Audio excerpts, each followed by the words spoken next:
पुरस्कार प्रदान सोहळा 2024 मराठवाडा युवा मंच तर्फे वैद्यकीय पुरस्कार दिला जातोय डॉक्टर श्री रामकृष्ण पाटील यांना।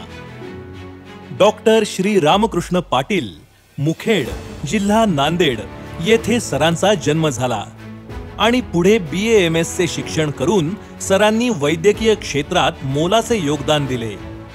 तसेच वैद्यकीय माध्यमातून अनेक सामाजिक कार्ये करीत आहेत।